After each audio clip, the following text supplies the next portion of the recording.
Thank you, Susan. I want to welcome our global audience to Career Partners International's Mature Workforce webinar. Career Partners International, founded in 1986, is a global talent management company. CPI has 160 offices in 23 countries and is the fastest growing organization in the talent management industry. CPI provides services to thousands of companies in all primary industry sectors and to a variety of public and governmental organizations. In recent years, more and more of our clients have developed a heightened awareness of the impact the rapidly aging workforce is having on their organizations. A number of companies have asked CPI to help them respond to some specific needs regarding their aging population. Example of some of these client mature workforce initiatives to date include retirement and later life planning to properly prepare older workers for their future, enabling them to make positive decisions about when retirement or semi-retirement is appropriate. Helping employees that need to move on to exit constructively, and assisting employees that need or want to continue working to properly focus on their continued viability to their employer. We see more companies implementing career development programs for their mature workforce to help them take responsibility for their continued career growth, making sure they are continuing to acquire the skills they need to meet their employer's needs in these fast-changing business environments, and also increasing their motivation to move forward in response to their employer's needs. We also feel that the recession over these past 2 years have created a great deal of anxiety among older workers and its economic impact on them and their families. And they need to do a better job of planning in terms of finding focus again and moving forward in their own development. A number of our clients are beginning to focus on implementing programs that will help with their critical needs around knowledge transfer. And we're going to talk more about that in the course of our webinar and our survey results. CPI is becoming increasingly aware of these issues and the momentum that is beginning to achieve regarding the emphasis in our clients. We have made a commitment to help educate and prepare organizations to effectively prepare for the many impacts on their business brought on by the aging of the global workforce. This webinar is one of the many initiatives Career Partners International plans to provide to the business and public sectors. CPI recently conducted a global survey on the impact of the maturing workforce, and we are sharing some of the principal highlights of the survey in today's seminar. We will provide the complete survey results in detail to all of the participants on the webinar in this coming week. Next, please. Our agenda for today is to share and discuss some of the survey's principal results. We'll also be discussing some of the business implications around those results. We're fortunate to be joined by Maria Campbell, the Director of Diversity for SC Johnson Company. SC Johnson has been focusing on some of the maturing workforce impacts, and she's going to discuss some of their perspectives and solutions. We will leave time at the end of the webinar for a question and answer period, and as Susan pointed out, if you will, throughout the course of the webinar, type in your questions and submit it as we move along. And also, as you leave the webinar today, there will be some questions on your screen, and we would appreciate your answers so we can properly evaluate the success of this webinar and prepare for future opportunities to provide information to our customers and to our community. Next, please. Our panelists today are Dr. David DeLong, and I'll introduce David in more detail. Maria Campbell, as I mentioned, from SC Johnson, and we're fortunate to have Carleen MacKay. She's the Career Partners International Director of Mature Workforce Initiatives. Dr. DeLong is president of DeLong & Associates, a noted researcher, consultant, and author who is a leading expert on problems and solutions caused by the changing workforce demographics and knowledge transfer. He is author of the widely praised book, Lost Knowledge, Confronting the Threats of the Aging Workforce, David is also a research fellow at the MIT H Lab and helps AARP in judging their best employer selections. Dr. DeLong will be commenting on the survey results and provide some valuable insights on the aging workforce agenda. David, we appreciate you joining us today. Great to be with you, Mike. Over 1,600 respondents participated in our survey from 26 different countries, and 57% of the majority of the participants, 57%, were out of the United States, 21% from Canada, and 12% from Brazil. We had a mix of senior executives and HR professionals that participated. 35% came from the executive line ranks and 44% from the HR arena. 27% came from organizations with more than $1 billion in annual revenue, and 23% were from less. You can see our respondents by industry. Manufacturing was the leading responding sector, but we also want to point out, even in technology, transportation, and utilities that represented 2% of our sampling, that still represented a significant number of respondents out of those industry sectors. Mike, one thing that struck me about this survey is the incredible breadth. You have, with over 1,600 respondents, you have a terrific range of executives, C-level executives, HR professionals, people from very large companies, 5,000 employees and up, more than $1 billion revenues and up, and quite a few people from small companies, under 500 employees, under $50 million. So it's a very good representation of the perception of the changing workforce market today, and as you mentioned, it's also represented probably about 20, or more than 20 countries are represented here, although the dominant ones are U.S., Canada, and Brazil. So it's a good sample. Our first principal finding was what we're calling the predictable surprise. 64% of our respondents expect either significant or very significant impacts from their retirements and their maturing workers. Only 16% see the aging workforce as insignificant. This is a little bit like, we call it a predictable surprise because it's a little bit like the Hurricane Katrina that hit New Orleans a number of years ago. Everybody in New Orleans knew those levees were weak.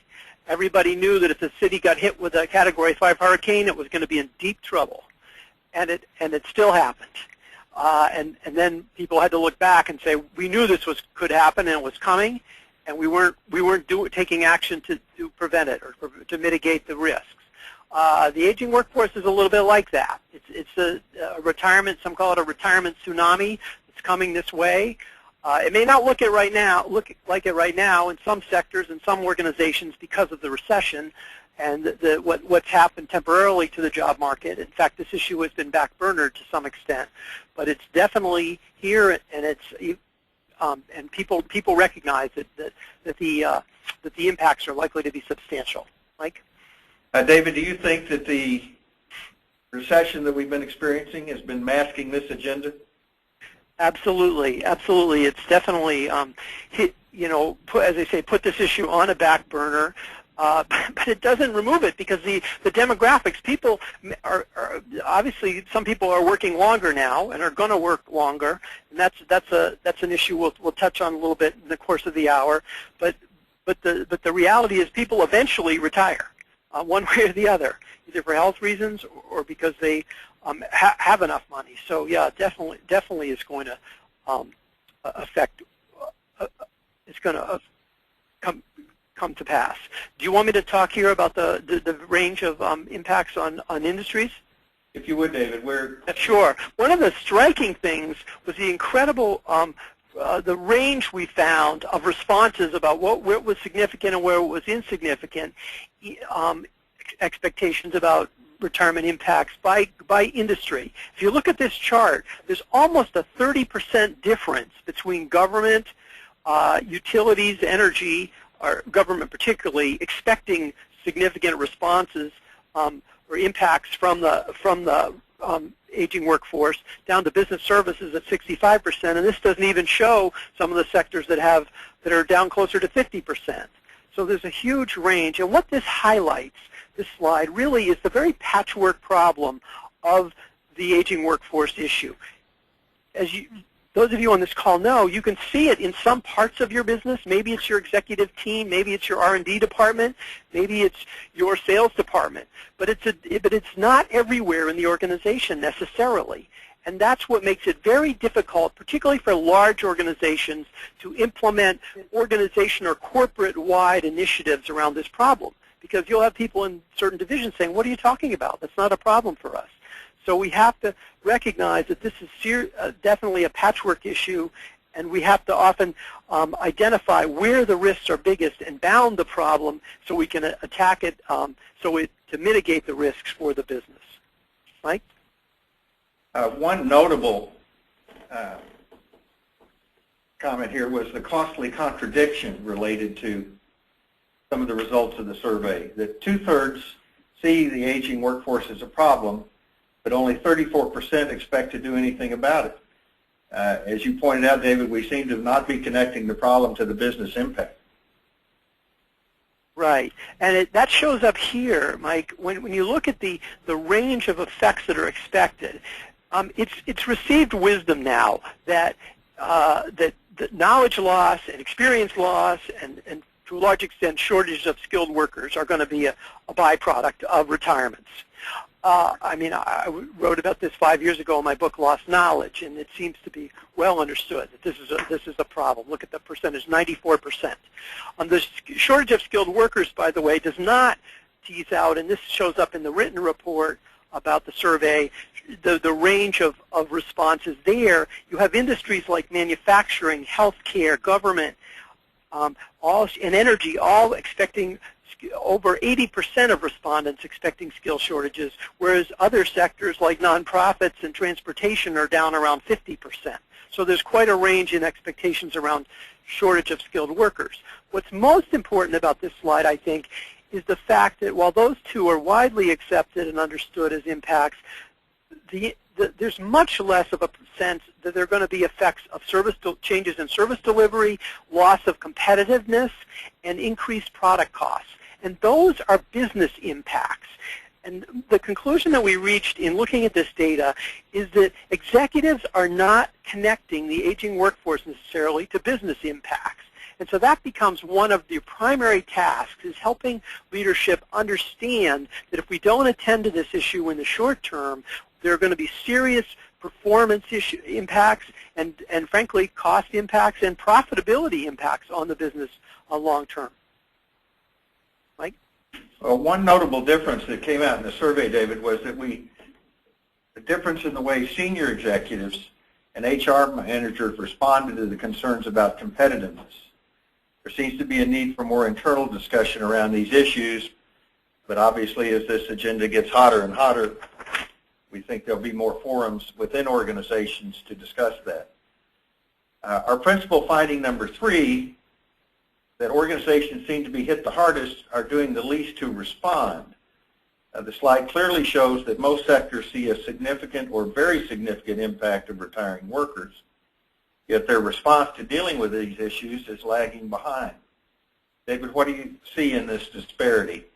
This was quite a stunning finding. I have never seen this. I've been looking at these surveys now, and frankly, this is not the first aging workforce survey that's been done, as many of you on the call know, but this is the first time I've seen a clear correlation between those industries that clearly expect impacts of an aging workforce and the degree to which they're doing anything about it. And the scary thing is the correlation is sort of inverted, in that those who expect the worst are doing the least about it, if you look in the right-hand column. So government expects not to make changes in their recruiting and retention practices in the next 2 years, at least the people who responded to our survey. Utilities also high, energy high, and manufacturing relatively high. And the scary thing is here, these are all industries that and sectors that we count on to deliver services and infrastructure to our economy. And yet these are obviously people and managers who are feeling probably a lack of degrees of freedom and a lack of resources to do things. And I'll try and speak to that in a few minutes about some of the things you can do, in spite of those resources being missing. Our survey's principal finding, number 4 here, is that the aging workforce is truly a global phenomenon. We've seen that in our survey that the Canadians even had a heightened awareness around these issues, even more than our other 2 big global respondents, the U.S. and Brazil. David, your perspective on the global impact. I mean, are we truly facing an impact along all areas of our world? Right. Well, this problem goes way beyond Canada, Brazil, and the U.S. But these were interesting numbers to see our Canadian friends, and I've done quite a bit of work there, clearly expressing more concern about the effects of retirements than our U.S. respondents, 78% to 62%, and significantly more worried about skill shortages, which makes some intuitive sense, but it was a very interesting finding. But the reality is this is a global problem. Japan, Italy, Spain, and Germany all face much worse workforce demographics, aging workforce demographics than the U.S. and Canada. It's really stunning to see the numbers in those countries. And the key takeaway here is managers and executives who think they're going to solve the problem by going abroad are going to find themselves competing for that talent, high-skilled talent, in ways they never anticipated, because those countries are going to be looking for it too. So this is truly a global issue, and it's even going to hit China about a decade later than the rest of us because of their one-child policy. So it's really quite amazing the degree to which this problem touches all industrialized and even developing countries. Our principal finding number 5 here was that there is significantly more focus on recruiting than retention. Recruiting is first or the second priority for 79% of our respondents. Retention and controlling retirement was a priority for 44%. David, does this balance make sense given the changing workforce demographics? No, but it's not surprising. I've seen this repeatedly in the other studies I've been involved with. Organizations tend to become fixated, particularly big organizations, tend to become fixated on recruiting new young talent. And the danger there is they can overlook the resources that are already in the organization, and those organizations resources that are often, frankly, moving towards retirement. And there's this collusion that goes on oftentimes between older workers, mature workers, and management that's saying, well, you know what, Joe or Sally, they're only a couple years from retirement, so we'll kind of let them coast, and hopefully they'll be out of here soon. And meanwhile, let's focus on getting those new kids on the block and getting them trained up and ready to go. But again, as those resources of young talent and mid-career talent become increasingly scarce, organizations are going to find themselves selling themselves short by not paying as much attention as they need to those more mature resources. So the question always here is one of balance, and I'll speak to that a little bit more in a few minutes. One of the things we'd like to do today with our audience is take a couple of polls as we move through this. And our first question here is, when do you see the problem of future workforce capabilities becoming an issue? Now, 1 year from now, 3 years, over 5 years, or never? And Susan, how does this process work on our polling? Yeah, we're going to give you about 30 seconds to complete this. I'll tell you when you have about 10 seconds left. And we're going to analyze the results of this immediately. And our survey, it was very interesting in terms of the results of the survey, and we'll be comparing your response today in our summation that we provide to all of you in next week related to the input that we received in the survey itself. Okay, about 10 seconds.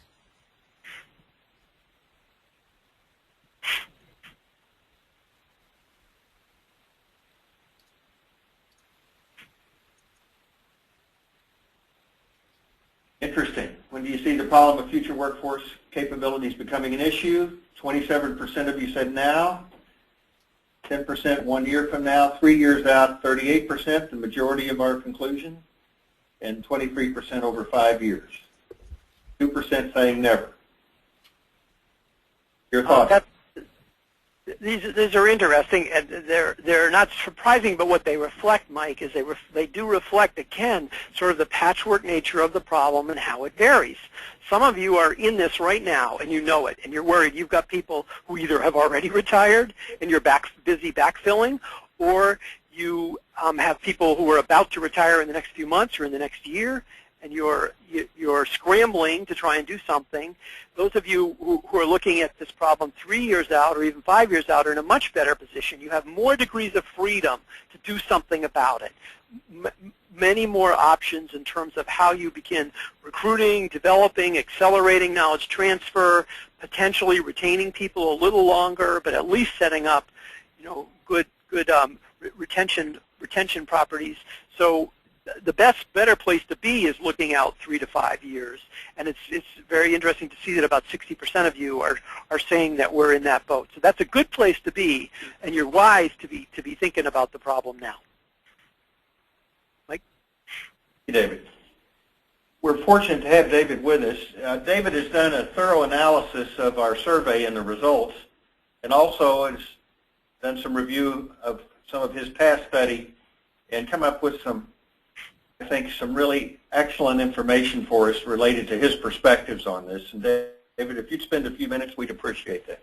Sure. I'm going to talk for just about 10 minutes about some of the things I found and try to provide some ideas for action, if you will, ways to attack this problem. First of all, I assume there's 3 types of people on this call. There's some of you, many of you probably, who are indeed concerned about the aging workforce in your organization or your industry, and are worried about that and are looking for answers and solutions and ways to proceed. There are also people on this call who are saying, "Hell, we're trying to get rid of those old folks," and I use that term intentionally. Those mature workers.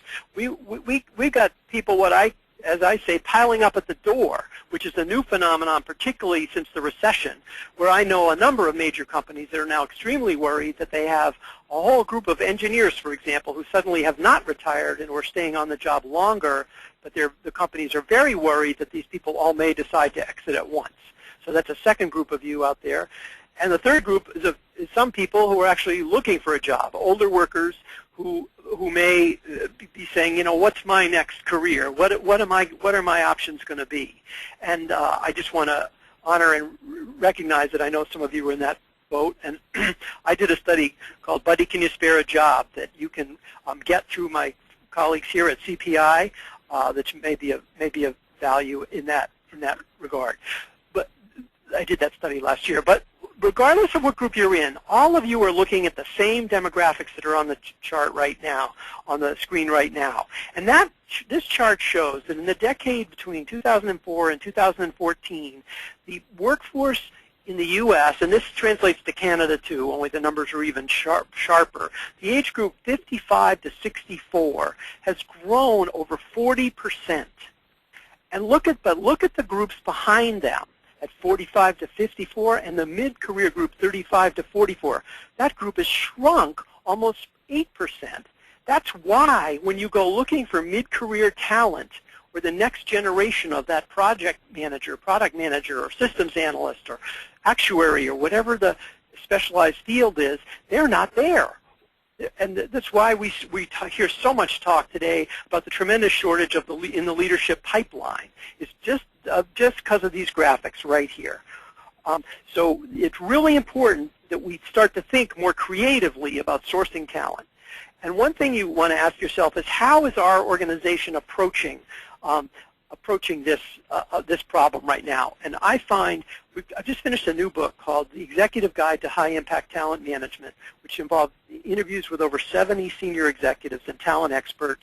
And one of the things we found, and one of the case studies I did, was a large consumer products company, about a new CEO who came into this. There's a global company, And this is an organization, again, like many of yours, that has some relatively mature talent management programs. You know, we've got succession planning, we've got training, we've got leadership development, we have a mentoring program, we've got an onboarding program. We're cool. Well, you know what? And this CEO had aggressive growth plans for the company, but he decided to look under the covers of the leadership development program and get some hard numbers on what their real leadership pipeline was, and he was stunned to find that it wasn't working. So the point here is not to be overconfident and to recognize that even organizations that have relatively mature projects, talent management programs, can be actually headed for trouble unless they're really continually skeptical and watching how those things are performing. Then there's plenty of executives who are alarmed, who really know this is a problem, and they're looking for ideas about what to do about it. And those are the kinds of organizations we end up working with a lot today. And then finally, there are organizations, particularly coming out of the recession. I had a hospital CEO tell me not long ago, he said, you know, this aging workforce issue has really fallen off my plate. Because frankly, retention is not a big deal right now because of the recession. We got people who want to keep their jobs. Nobody's leaving. In fact, that might be our problem. So the problem, again, for people like this is, and organizations like this, is if we go into denial about this problem, we're not going to just recognize it until it's too late. Now, one thing we have to do is really look at to get our arms around this problem is to break it down and to look at the specific risks that we're facing in terms of our workforce. And there are 5 of them here that we've identified as part of the research for our new book. The first is sort of recognizing increasing skill shortages of skilled talent in critical areas. You know, more than 40%, about 40% of the respondents in this survey said they had no way of identifying the skills at risk in their business. Now, 60% are doing this or are starting to do this, but still, it's a huge number of organizations that are not yet paying attention to the skill shortages in their business. The leadership pipeline, I mentioned that is universally thin in organizations, and so the challenge today becomes how do we accelerate development of our future leaders and retain them. We worked with one insurance company where the CEO came into the organization and he realized he's got 50% of his top 300 executives are within 2 or 3 years of retiring. This is a major international insurance company that's looking at a massive exodus of executives retiring. So the CEO has to really accelerate and pay intense attention to the leadership pipeline. Older workers staying longer, I mentioned that. That's a new dynamic, and that raises the issue of performance management. I think performance management is going to become an increasingly salient issue in organizations because we cannot afford deadwood in our organizations at any level, at any age. And yet, my research shows that organizations continue to put up with that in a surprising way. It's quite amazing, but the need to pay attention to performance management at all levels is going to be really important. And then this issue of leveraging knowledge or accelerating knowledge transfer across 4 generations in the workplace. How do we make sure that these generations are collaborating together? I find the organizations that are really going to be competitively successful in the future are those that find a way to accelerate and improve collaboration between generations and not conflict, which is what we hear all the time in our interviews and in our conversations. And that's another thing that we work on, of building that collaboration and ways of doing that. And finally, the other risk is really, again, retirement's increasing the need for improved knowledge retention. And this speaks specifically to the issue that we saw earlier on. Now, all of these conversations about the changing workforce have to start on the right-hand side of this slide with the notion of performance goals. And I've argued for some years now that if you look to the left side, on the left side of the slide, all those workforce changes, retirements, mid-career turnover, and skill shortages, lead to potential knowledge loss. And let me be super clear that not everybody who leaves the organization represents significant knowledge loss. In fact, there's plenty of people that we actually want to retire or are ready to retire, and that's fine. But what I'm always harping on is identifying the individuals and the groups where critical knowledge, critical to the strategy and the operations of the business are at risk. And this knowledge loss can directly impact the business in at least 4 ways. It can reduce our capacity for innovation. You know, if you're an R&D executive, you're trying to bring new products to market. It can slow that process down because you need to reinvent processes. You forget what you've done before. You degrade your skill base. It can definitely decrease your capacity for growth. The reality is we don't grow complex, knowledge-intensive business operations or public sector operations without highly skilled people. I interviewed an executive in a global chemical company a couple of years ago who said our long-term strategy is to grow our plants in Southeast Asia. The problem is we're losing our senior chemical engineers faster than we can train them up. And you can't open complex new chemical plants in a foreign country without skilled people, skilled talent. So that capacity for growth is definitely potentially limited. The less efficiency and increased cost. If you're in a low-cost business, efficiency-driven business, the loss of your skilled operational people can increase the time it takes to diagnose problems and repair those problems. I've seen that specifically on manufacturing lines. I've seen repeated stories of manufacturing sites losing key personnel, and suddenly the production line goes down and can't be repaired anywhere near as quickly, and the company's losing money by the hour because of these losses. And finally, the increased risk of errors and accidents. All those are up for grabs when we lose knowledge. Now, Albert Einstein said the problems that exist in the world today can't be solved by the level of thinking that created them. In other words, we have to get more innovative in our talent management solutions. Frankly, what I've seen in HR in the last 5 years of my research for this new book, it's not heartening. There's a lot of stuff that's way too traditional and not creative enough. We need to be inventing new ways of thinking about these problems going forward. We also need to be thinking about what the real issue is here. The issue is not the aging workforce or older workers or younger workers. The issue is future workforce capabilities. That's what we're trying to, that's the sort of the target, if you will. And that's what leadership cares about, future workforce and leadership capabilities. And that's why we have to think in a coordinated, integrated way about how we're using retirement, our aging workforce, how we're leveraging those folks, how we're retaining and developing our mid-career employees. And that opens up a whole nother conversation, which we're not even going to have today, about leveraging mid-careers and developing them, and then how we're recruiting and onboarding new young talent. The challenge is to integrate these 3 pieces and not over-focus on any one or the other. So that's the key takeaway there, is balancing those.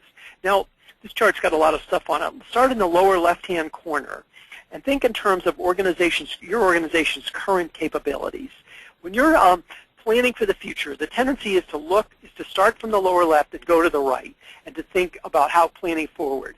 I'm urging you, one takeaway today is to stop thinking that way and to really look at on the upper right-hand corner at what the performance you're envisioning in the future. What is it that your leadership is committed to in the future?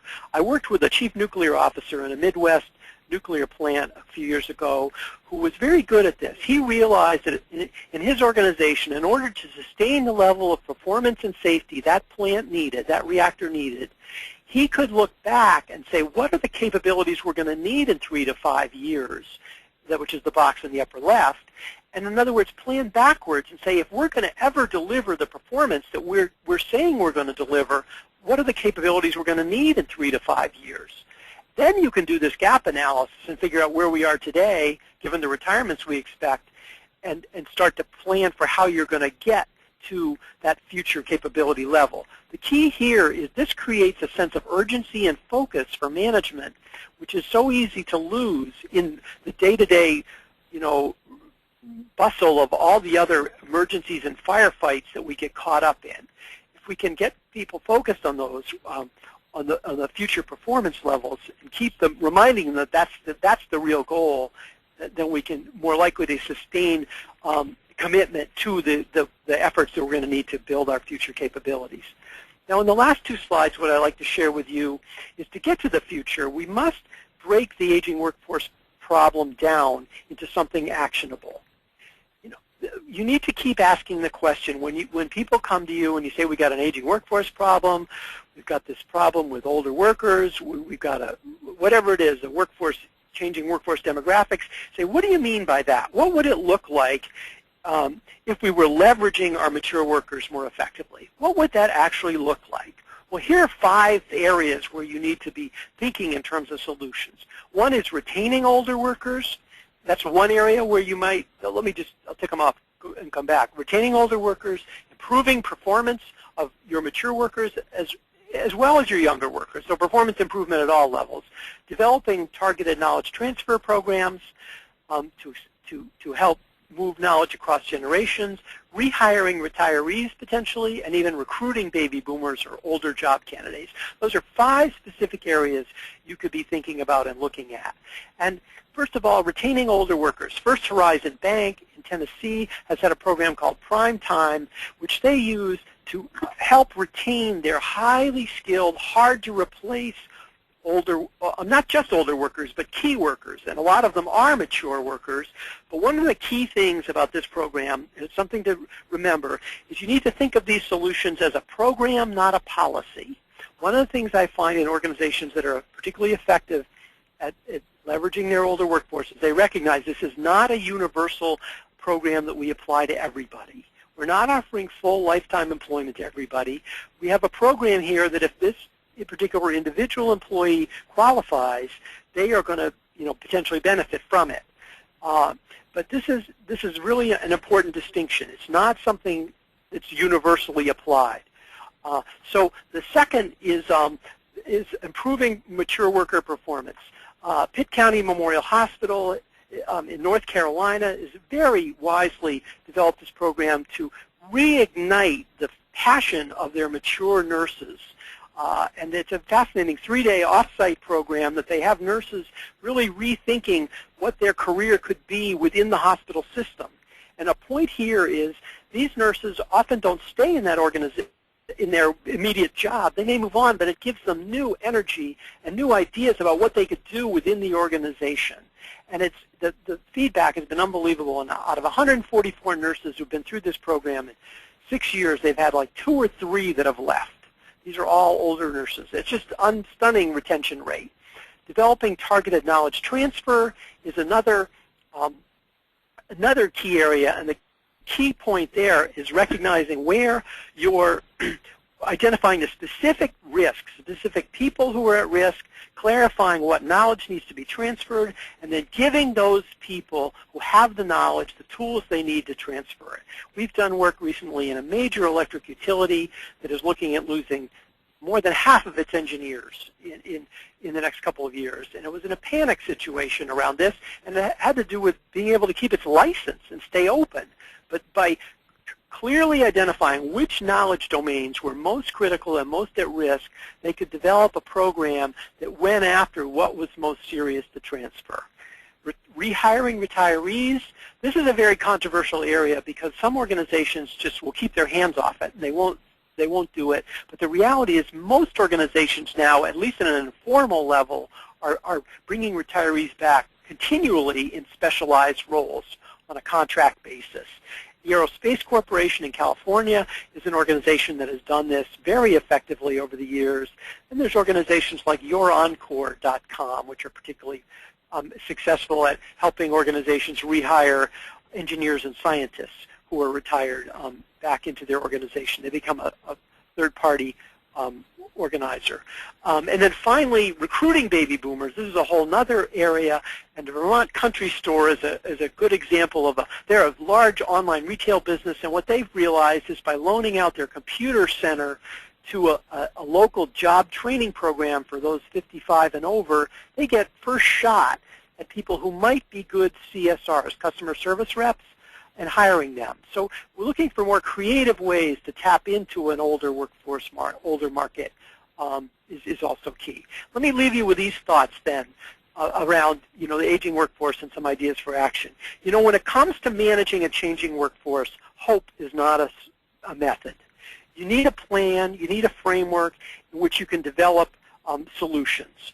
You want to, first of all, break the problem down into something manageable in terms of those 5 sort of areas that I was showing you. It's like the electric utility, identifying the engineers who are retiring and where they need to put their time and attention. We need to collect stories about the costs of failing to do this, or where we missed the boat in doing it, and what missed opportunities there will be if we don't attend to this problem. We must connect our leaders and our organizations emotionally with why this issue is really important.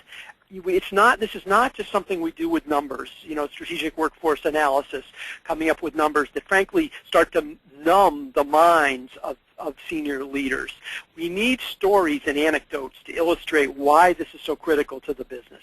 Find the bright spots. Look for those places where, what does good look like? What does it look like when knowledge transfer works, or when we bring retirees back effectively? Clarify specific action steps. Give people the tools they need to teach. One of the big mistakes we make in the area of mentoring, for example, is is giving them too much time, is not having the tools they need. We assume people who are experts in some field know how to teach, and that's just not true. We have to teach them how to be mentors and to teach others. And finally, link these potential investments to outcomes. Keep asking, what is the impact on the business? These are just some ideas of how to get started, and a variety of ways to work with clients. Thanks very much. We've got one more poll coming up here, I think, and it's, what is the, Susan, are you there? Yes, I am. You want to introduce this poll, or shall I? Okay, sure. This is, what is your organization's approach to maturing workforce issues? And your choices are: confident it is under control, alarmed but unsure what to do, in denial, so doing nothing, and continually looking for solutions. And again, we'll give you about 30 seconds. And then we'll have David comment on these results after we see them. And again, we will compare this information to the responses that we had on a similar question in the survey. I had that input to you in our summary that we'll be providing to all of you.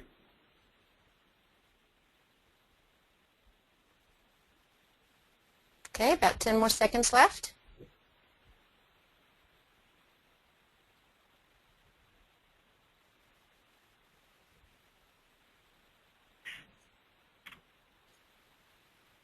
All right, we've got 77% on confident it is under control, 13% alarmed but unsure what to do, 53% in denial, so doing nothing, and 57% continually looking for solutions. So we've got 23% of the group is honest. I mean, those of you in denial at least sort of recognize it, and I find that's a fairly widespread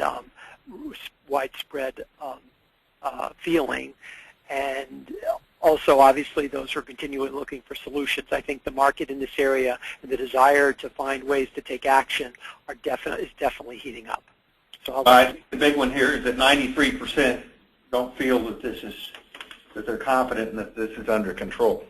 Right. What I'd like to do now is I'd like to introduce Maria Campbell. Maria is the Director of Diversity for SC Johnson Company. SC Johnson is a well-respected 124-year-old company with more than $8 billion in sales and employs 12,000 people worldwide. SC Johnson sells their products in virtually every corner of the world. Maria joined SC Johnson 20 years ago and has served in engineering, marketing, and human resources. She developed a 7-tier strategic plan regarding diversity that is utilized by all business units and levels in SC Johnson. Maria, your input related to the maturing workforce and SC Johnson's approach. Good afternoon, everyone, and thank you so much for joining us. On behalf of SC Johnson, we're happy to share on a topic that really means a lot to us. Just a little background, though, on who we are. We celebrate today 124 years. Today is not our birthday, but this year. We continue to be family-owned and managed, and we have about 3,200 employees in the U.S., but 12,000 globally, $8 billion in sales, and happy to make brands around the world. We hope and are very hopeful that you have some of our brands in your cupboards, in your cabinets. We're excited about what we do in terms of delivering solid brands and products to consumers. We continue to believe that we just don't make products for consumers, but we also care about the consumers we make products for. Next slide. Just a little bit about who we are as leaders. Our vision and mission and purpose is really grounded in 6 core leadership values. Next slide. These values, next slide please. Hello. Thank you. These values really talk about us as a family-owned company, an innovator, an enduring global brand, a superior partner with some of our key customers and around the world. Our really commitment on leaving the world a better place than when we first entered it, and being a leading company around the world. Next slide, please. But it was clearly our value statement that is documented in the booklet called This We Believe, and it was said in 1927. And it fairly simply says, the goodwill of the people is the only enduring thing in any business. It is the sole substance, the rest is shadow. Now, we can sit here all day and debate on why in 1927 did he have the foresight and the vision to make such a profound statement that is very inclusive and recognizes the goodwill of all people, because clearly in 1927 some of us could have been left out, but he knew very clearly what was on the horizon as it relates to this great company. Next slide. So what I would like to do today is really share with you our take, our insight on this mature workforce. If you look at our 3,200 population within the U.S., it is clear to us that 39%, nearly 39% of our employees are seasoned workers, 50 and over. So it makes sense for us to have a diehard commitment to this whole mature workforce phenomenon and what we need to do to not only support it as it approaches retirement, but also continue to support it through retirement. It is very key for us. When you look at some key mature workforce programs that we feel has had the biggest impact, it is clear that, number one, we have a very rich menu of work-life programs, probably over 40, that service a number of employee needs at SC Johnson. Things that really are targeted on the mature workforce that I know that they use is this whole sick and elder care services that we have available. You can also get meals to go at the site if you don't feel like going home and cooking, and you can take them home and serve dinner to your loved ones. We have a very large health and wellness program because we have a facility with a swimming pool and exercise area because we're really committed to preventive care. And also, we also have an opportunity to get together with our employees on 20, 30, and 40-year clubs. But the main thing we initiated, I would say, in 2007 was employee support groups. And there were 4. One was the parents of children with special needs. One was for elder caregivers. One was for early careers. And then the other one was for mature workers. And what was interesting is when we formed this group in 2007, we had only 9 members at that time. Now we have 200 employees that are actively participating in the Mature Workforce Network. Their mission or vision is really to share knowledge and explore issues relevant to work life and pre-retirement. We want to make sure that those that are in retirement make it easier, and we provide the information to help them as they go through retirement. Some key initiatives that this group has really focused on is providing a retirement checklist, kind of some discussions on transition to retirement, and then some key discussions from external speakers on Social Security, financial planning, Medicare. And then I spoke to you a little bit about the 20, 30, and 40-year club. This gives our retirees an opportunity to meet those seasoned workers that may be approaching retirement. Because sometimes your family, your business family, it's hard to leave that business family. So we want to make sure that we have a network, a rich network of those that have retired and maybe those that are thinking about retirement, but they come together in that whole club setting. If we really look at advice that I would share, and it's really just 2 or 3 points. Number one, this whole thing of knowledge transfer started now. A lot of our manufacturing operations, when we bring in younger workers, which would be more so on the back shift, and your more seasoned workers are on the first shift, we encourage a peer or buddy relationship on the line. So they are training and learning from each other on that line. We also transfer our employees through different lines, so they have an opportunity to network and to learn. So there's active and, if you could say, real-time learning that is happening on the line. I would also suggest that you get involved, the mature workers, in helping you find the solutions so they can then own it. We did ask for help as we asked their input on designing a peer or buddy mentorship program that helped train new workers. And we got a strong buy-in from those on the line to really help, because I think they all realized that someone back in the day helped them. So it made sense for us to want to involve our mature workers in that effort. And then I think as much as possible, you may want to think about forming different support groups that, I think Mike said it best, helps mature workers prepare for and get through retirement, because it can be a very interesting process, and for some it can be a very nerving process. So as much as you can suggest or encourage employee support groups, I think that would also benefit and help you greatly. That's all I have for now, but I do appreciate the opportunity to share. Maria, thank you for joining us, and we very much appreciate the time that you've provided to us. I now would like to introduce Carleen MacKay. Carleen is Career Partners International's Director of Mature Workforce Initiatives. Carleen is a nationally recognized leader and expert regarding the emerging workforce. Carleen has authored Boomer Bust, Return of the Boomers. She is one of the most knowledgeable people globally regarding the baby boom generation. Carleen has enjoyed a long and distinguished career in the talent management industry. She's widely sought out as a speaker and travels extensively and interpreting the message and future of the workforce demographics in our changing society. She is a workforce policy advisor for AARP and has provided essential guidance to Career Partners International in developing their mature workforce practice. We're fortunate to have her as a part of our team. And Carleen, we look forward to your remarks. Thank you, Mike. And let's look at this slide that we've just put up as you listen to me. My contribution today is to take the information gleaned from the survey, add David DeLong's research and Maria Campbell's insight, wrap it all up, and offer you 10 action steps that you can turn into ideas and use immediately. So let's look at these in order. And thank you, first of all, to Dave DeLong, who's such an exceptional reputation as an advisor to firms.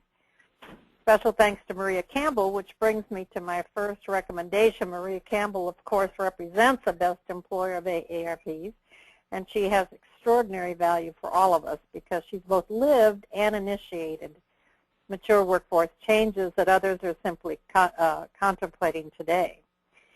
This short introduction brings me to item 1, which is reach out to the other AARP best employers. There are 50 in total. If you Google their website under Best Employers AARP, you can connect with experts, many of whom will be in your own hometown, to help you to figure out what they're doing and what's working best for them. If we look at the second item, when I was looking at the survey, I noticed that most people are aware of the impact of aging on their organizations, but many have not completed the task of studying the changing demographic implications. So here's the action item. 1 is that you can contact us for a list of comprehensive questions you may find both important and useful. Or 2, you may wish to reach out to AARP again. They have an online demographic assessment. There's a slight difference between both assessments. You might want both. As for the third action step, well, most of you are very aware of the aging population.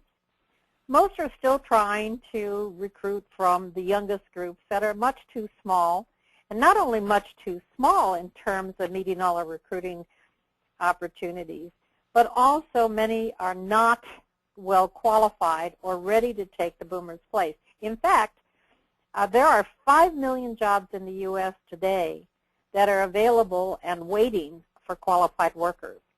So the action here, of course, is to look at new places, especially to source the mature workers themselves. There's many, many of these places, and of course, we'll be happy to help you find them. If we look at items 4 and 5, they tie in together. And as a practical matter, I'd suggest that you really pay attention to what's going on in other governments. They're all struggling with longer lifetimes and shorter lifetime focused retirement benefits. Just this week, for example, Britain announced a severe curtailing of welfare benefits. In other words, they are retreating from their cradle-to-grave so-called entitlements. What happens in Britain, it's kind of like doesn't stay in Britain. It's not the Vegas comparison. It actually ends up looking like what's going to happen to us, or possibly could, wherever you may sit. On 5, that really answers the question in another way in terms of learning from other people. Please look at the Met Life Study. It just came out this past week, and it's really worth looking at regardless of where you sit, which country you're working from. If you look at our next item, action item, that I think is really critical, because in reviewing the survey, we saw that there were many of you who had organizations leaders who were not as aware as you are, perhaps, of the critical need to identify and develop key mature talent. So an action is educate your leadership. If they are to support your efforts to achieve sustainability through retention, retiree programs, and increasing reliance upon a flexible workforce of specialized mature workers, they have to understand it. Speaking of educating leadership and looking at item number 7, I really think it's just as important to educate your hiring teams. Hiring teams are often quite young and have certain preconceived notice ideas about mature workers. So help them to debunk the many myths about the mature workforce. And by the way, we have some short webcasts, 20, 30 minutes, that can help your hiring teams to overcome some of those myths and to learn about the many advantages of the mature workforce. We're already on number 8, and we know that your role and ours is to show people the way to remain competitive. Of course, their role is to do the work, right? So if you look at number 8, find new ways to educate your workforce. For example, career development programs are emerging all over the country that I work with and talk with people across the globe, and how interested they are in aligning career development programs with individual development and organizational need. And as a result, are beginning to improve performance and profitability. So career development programs internally are quite important. Item 9, of course, is leverage your educational assistance benefits. It's one of the most underutilized benefits that companies and organizations have. Your commitment to leveraging educational assistance on the recruiting end of time is a very big selling point. People are looking to be taken care of in the sense of a commitment to their personal as well as your organizational development. And of course, the 10th one is about us. We hope that you will reach out to CPI whenever you need a partner to help with any of the first 9 steps and more. For a copy of this advice expanded, please see your local partner, and we'll be happy to send you more information on these action steps. Thank you. Carleen, let me ask you a question, if I may. On the MetLife study, how does our audience acquire that study? Just Google it on the Internet, and it's so recent that you'll see the recent one, September of this year. Great, Carleen. We certainly appreciate your input.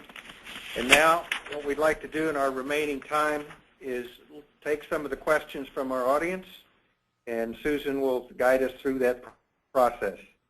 Thank you very much. And Susan? Excellent. We've had quite a few, and those that we don't get to, we will put in an email and send out to everyone that has attended the webinar today. So, Mike, first question is, can mature workers really learn all the new technology that most organizations require? Sort of the old dog, new tricks question.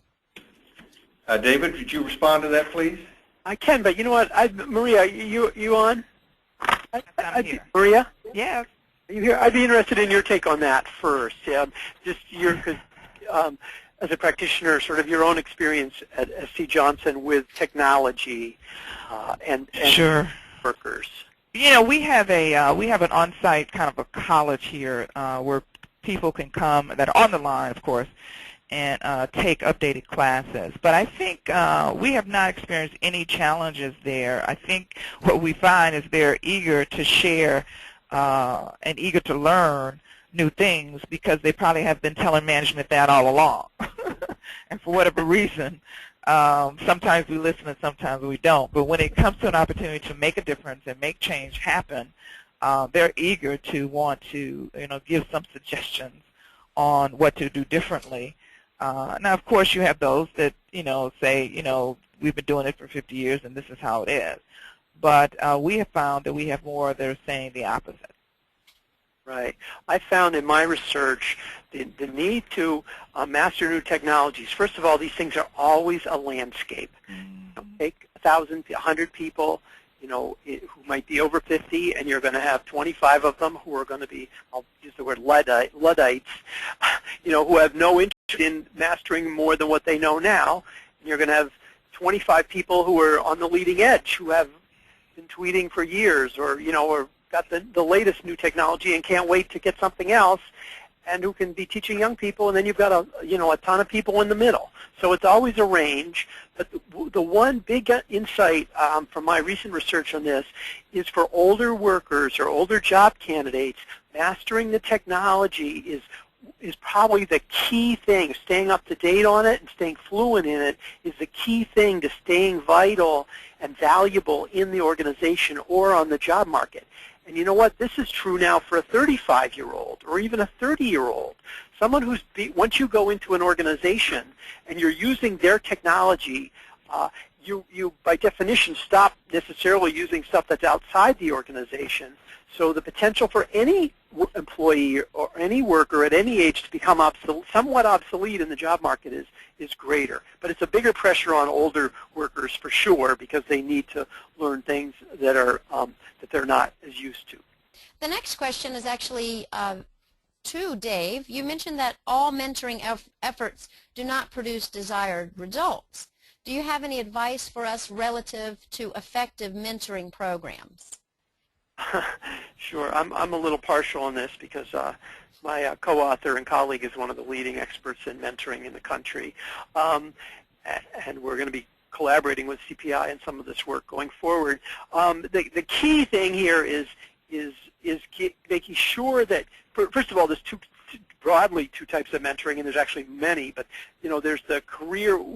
Let's mentor younger people and help them think about where their career should go. And then there's the other end of the spectrum is how can I teach you to do a job next week? It's sort of in the trenches mentoring. Those who know teaching those who need to know. And for this latter group, we have to make sure that those mature workers have the tools they need to be effective mentors, because we're all already stretched way too thin on the job. So to ask these people to actually train a younger person or a junior person, less experienced person, and pass on their skills or knowledge, with what time, with what tools, and there are all kinds of ways now that we can actually accelerate that process and make it much more effective instead of just throwing people in the trenches and being very just general about mentor this person, please, and without giving them the direction and the coaching that they need to do that effectively. Next question, Susan. Okay, excellent. Next question is, please address how C-suite folks like me are very nervous based upon advice from our attorneys on implementing initiatives like these being presented given the ageism litigation world we live in. Yeah, my response to that is, and Maria, I'd be interested in your opinion on this, is I think sometimes C-suite executives, and this is fairly provocative, I think they listen too much to their lawyers. Because, and I'll tell you why I think that, because there are plenty of organizations out there today who are doing this. The Aerospace Corporation has people retiring on Friday and coming back in on Monday as contractors, and collecting retirement. Now, why are they able to do this publicly and your organization is not? And I'll tell you frankly, this is a very controversial thing, and there's a lot of confusion among tax lawyers and attorneys and HR folks around what their options are. But there's plenty of organizations and a growing number of them that are doing things that are very progressive in this area that other organizations will say, oh no, we can never do that. And my question is, well, why can other people do it and you can't? So I just ask you to push sometimes beyond sort of what one piece of advice you may be getting and probe a little bit and understand why other organizations are able to explore these options. And this is Maria Campbell. I guess I'm hearing 2 points. One is this whole issue around maybe hiring back retirees once they've left corporate America. And I think there is a certain amount of time that they cannot work if it impacts their retirement benefits and Social Security, et cetera. So that's one topic that I really cannot address because I think you have to be within a certain timing because of any regs, et cetera. But the other point is readying or preparing those that are in your organization now for something that is inevitably going to happen and getting them involved in the solution versus self-imposing what you think should happen. And I think the more you get the mature workers involved in the process, like I said, we went from 9 to 200 employees within 1 year that were part of this mature work support group. They know what's happening, and they want to make sure that they're prepared. So I think the more you get the mature worker involved in the process, the less concern that you'll have for any type of opportunities, legal opportunities in the future. We have time for one more question, Susan. Okay, and this question is, with the pace of change, how significant is the knowledge loss if the relevancy of that knowledge will be dated anyway? Can David comment on this? Sure.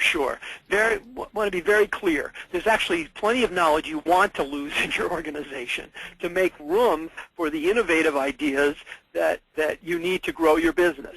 So this is not at all about saying we need to retain all knowledge. Nothing close to that. It's a matter of identifying what knowledge is critical to future performance of the organization. What knowledge, if we lose, will cost the organization.